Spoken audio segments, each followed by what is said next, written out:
All right, so I am showing you variations on a French loaf slash baguette recipe that I was experimenting with.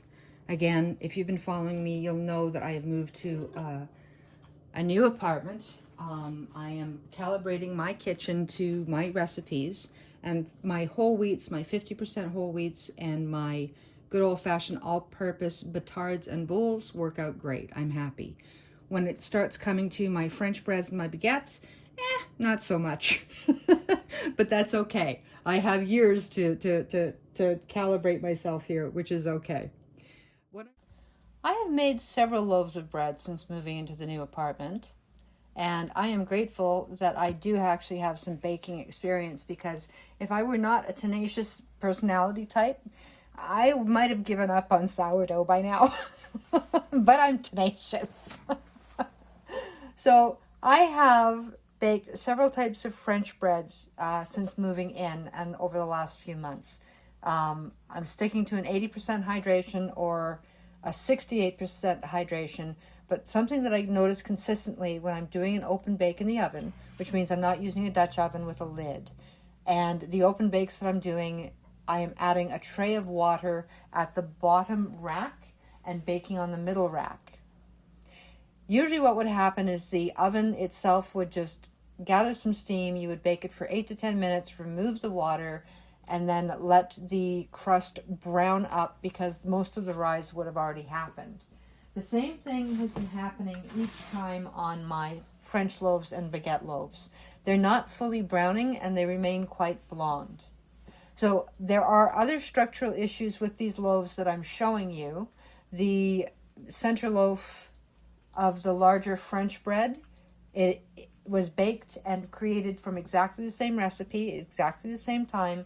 That center loaf was overworked. I was forming it and I was degassing it as I was going. I was in a hurry.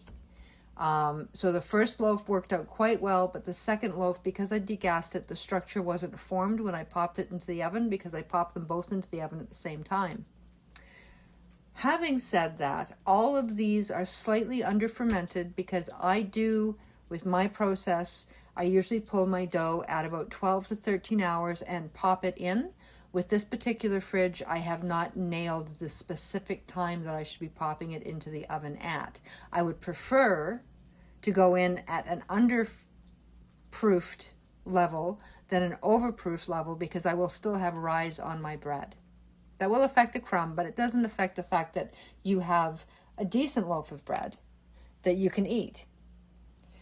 So what I'm looking at here as of this morning's bake is I have a moisture problem when it comes to my open bakes. The blonding that is happening is a result not just of the underproofing and not just as a result of my overworking the dough. It is also too much moisture in the oven itself. Moving forward, these are all these little tips and tricks that you discover when you're baking. It's not just the crumb that you're looking at, it's also the crust. If your bake is often on the blonder side, it's because you've got too much moisture in the oven when you're baking. You can alleviate that by just using a bit of steam and then also cracking the oven about 5 minutes before you're ready to remove the bread. This particular loaf that I did today, I was doing a play on an épée de bleu, which is the wheat sheaf look. And I've also used sesame seeds. The moment I noticed the sesame seeds were not browning, I knew what was going on. It wasn't just under fermentation, because otherwise the sesame seeds would have browned. So there's a moisture. It's great. It means the oven itself is perfect because it's holding the heat that it says that it's holding.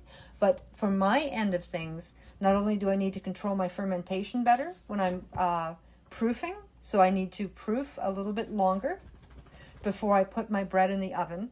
And with this bread that I did today, the 2 other French loaves that I am showing you, I had done a warm fermentation on a warm proof.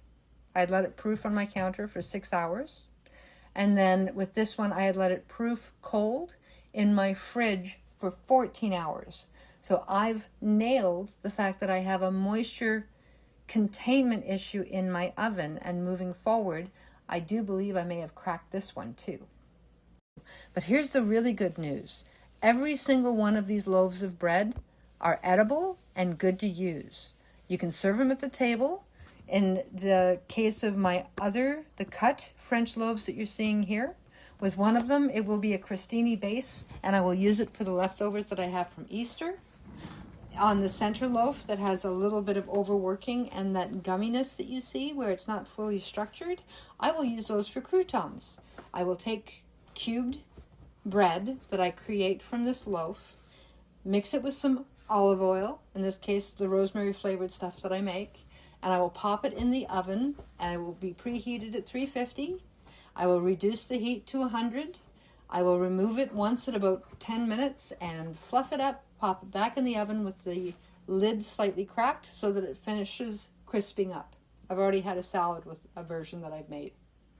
And finally, the last small loaf, which was the lower hydration, is going to make excellent breadcrumbs. So the point of this particular video is when you are baking sourdough, there are multiple things to pay attention to, and it doesn't mean that if it doesn't work out perfectly that the bread can't be used.